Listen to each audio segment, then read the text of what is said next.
Bienvenidos a un episodio más de este curso de inmunología básica, dictado por la Iniciativa I de Inmunología y mi persona, Marlon Munera. El día de hoy vamos a analizar el tercer tema que corresponde a antígenos y anticuerpos, correspondiente a la clase 3. Para empezar, hay que definir que un antígeno es cualquier molécula capaz de unirse específicamente a una molécula de anticuerpo o al receptor de un linfocito T. Estamos hablando que estas moléculas deben de tener la propiedad de inducir una respuesta inmunológica. Si tenemos en cuenta un patógeno cualquiera, como vamos a tomar alguno de la imagen, podemos decir que el hecho de que el sistema inmune sea capaz de reconocer cualquier molécula que haga parte de él, sea una enzima, sea un receptor, sea una proteína de canal, vuelve a estas moléculas antígenos de ese organismo.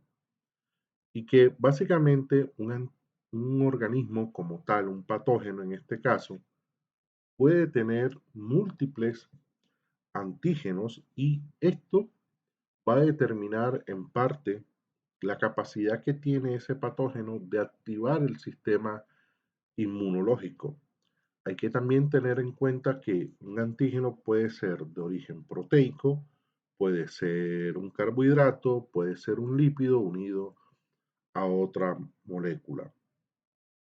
Entonces, en este sentido, podemos ver que cuando el sistema inmune reconoce un patógeno y responde ante él, lo que está haciendo es reconocer diferentes partes de este organismo, que no es que esté reconociendo al patógeno de manera totalmente completa de una vez, sino que va a empezar a generar, por ejemplo, anticuerpos contra sus proteínas y otras moléculas y va a activar, por ejemplo, linfocitos T y linfocitos B contra ellas. Otro concepto importante para entender el tema de antígenos es que estos antígenos pueden activar o no linfocitos. ¿En qué sentido? Consideramos que solo aquellos antígenos que son proteicos, o sea, que son proteínas, tienen la capacidad de inducir la activación de linfocitos, en este caso T, que a su vez van a activar linfocitos B para que produzcan anticuerpos distintos a la IgM, como es el caso IgA, IgG, en fin. De otra forma, cuando esos antígenos no son proteicos, por ejemplo, son carbohidratos, esa activación no hace que los linfocitos, en este caso B, produzcan anticuerpos distintos a la IgM, sino que lo que hacen es activarlos e inducir una producción de IgM. Esto a nivel inmunológico tiene diferentes implicaciones. Una de esas implicaciones es que estos antígenos que no logran activar linfocitos no generan una memoria inmunológica a largo plazo. O sea, la protección o la inducción de la respuesta que están induciendo no se mantiene en el organismo por años, como si es el caso de esos antígenos que son proteicos, que al hacer que el linfocito T se active y que a su vez el linfocito B empiece a convertirse en células plasmáticas, a producir anticuerpos distintos a la IgM que están expresando sobre superficie, esta respuesta puede ser mantenida por el cuerpo durante largos periodos de tiempo. Esto tiene relevancia cuando entendemos el funcionamiento de algunas vacunas y por qué unas tienen mayor potencial que otras de inducir respuestas inmunes a largo plazo. También hay que entender que cuando hablamos de un antígeno y su reconocimiento por parte del sistema inmune, este reconocimiento no se está haciendo como si estuviese siendo engullido el antígeno completamente y reconocido por una sola molécula, sino de que, como vemos en esta imagen, si tenemos en cuenta toda esta molécula como un solo antígeno, vamos a encontrarnos que el sistema inmune es capaz de reconocerlo por partes, ¿estamos? Como lo vemos aquí en estas zonas coloreadas. Esas zonas o esas regiones que el sistema inmune reconoce dentro de ese antígeno, vamos a llamarle epítopes, ¿estamos? Entonces los epítopes, por su definición, son regiones constituidas por aminoácidos, porque hay que recordar que estamos hablando de un antígeno proteico, son regiones constituidas por aminoácidos que son capaces de ser reconocidas por linfocitos T o anticuerpos, ¿estamos? Los antígenos, además, pueden presentar más de un epítope, o sea, pueden ser reconocidos por más de un tipo de anticuerpo y pueden ser reconocidos en más de un sitio. Esto tiene importancia porque el número de epítopes que reconozca el sistema inmune en un antígeno puede determinar la magnitud o la intensidad con que se activa el sistema inmunológico. Por eso hablamos que no todas las moléculas de un patógeno, por ejemplo, tienen la misma capacidad de activar el sistema inmune. Algunas, por ejemplo, pueden ser más proinflamatorias. Algunas, por ejemplo, pueden ser menos proinflamatorias. Y que la forma en cómo están constituidas es por aminoácidos y esa longitud o ese tamaño de ese epítope puede variar. No todos los epítopes tienen la misma longitud ni tienen el mismo tipo de aminoácido en su conformación. También hay un concepto que se llama la multivalencia o la polivalencia. Aquí estamos hablando de la capacidad que tiene un anticuerpo de reconocer más de un antígeno o de un determinante antigénico.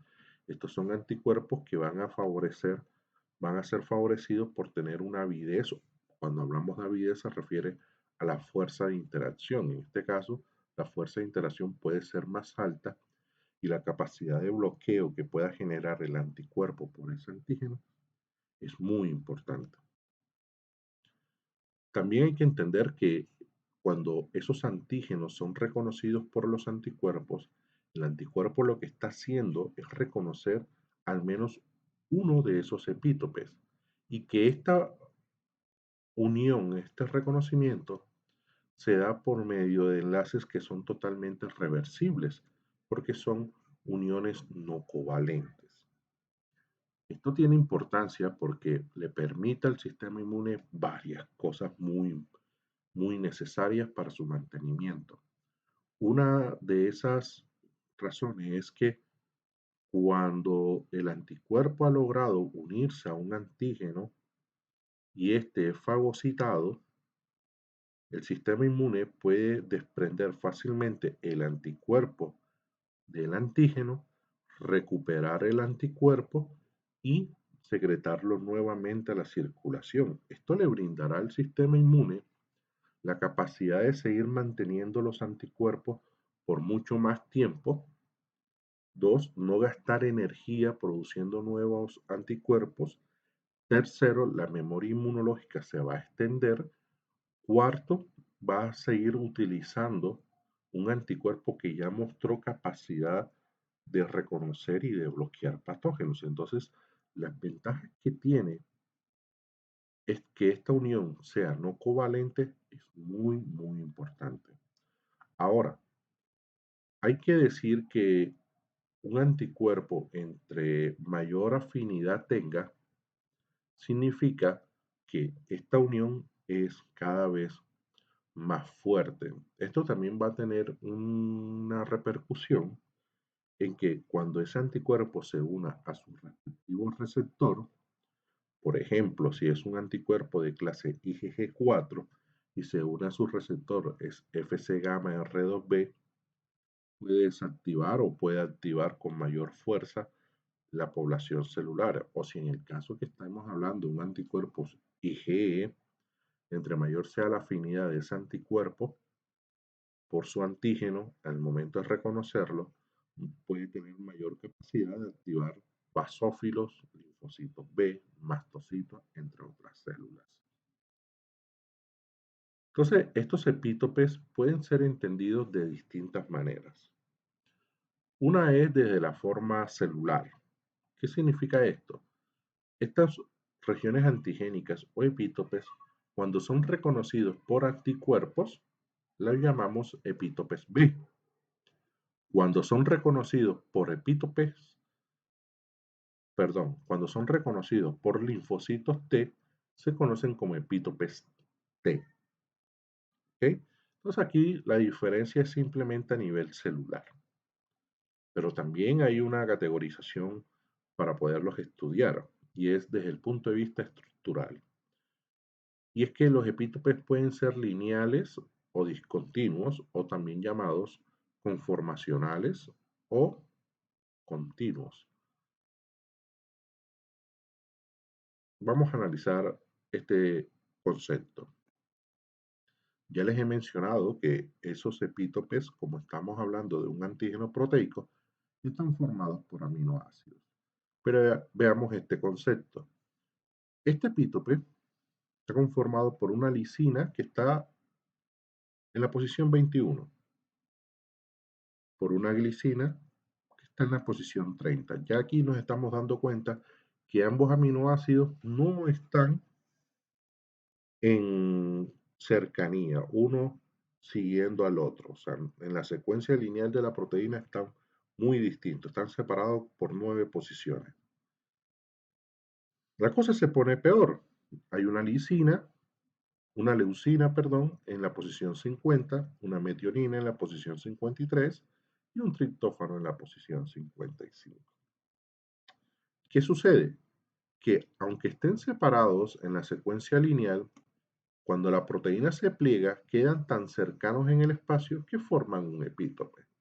Este epítope se llama entonces epítope discontinuo, mientras que cuando el epítope está conformado por aminoácidos que están seguidos entre sí en la secuencia primaria de aminoácidos, decimos que ese epítope es lineal o es continuo. ¿Por qué es importante entender esto? Porque si estuviéramos hablando, por ejemplo, de enfermedades alérgicas, ustedes podrán encontrar pacientes que manifiestan lo siguiente. Cuando consumo el alimento en la forma cocida, en la forma sometida a calor, no me provoca alergia, pero cuando consumo el alimento en su versión cruda, sí me provoca alergia. ¿Cómo el plegamiento de los epítopes o su formación explican estos fenómenos? Pues resulta que cuando yo someto a calor una proteína, este epítope que está aquí se pierde porque se desnaturaliza la proteína. Entonces los aminoácidos dejan de estar cerca y por lo tanto los anticuerpos ya no pueden reconocer más ese epítope. Entonces es uno de los conceptos que ayuda a entender este tipo de fenómenos. Hasta aquí la primera parte de esta clase. Vamos con la segunda y nos enfocaremos en hablar de anticuerpos.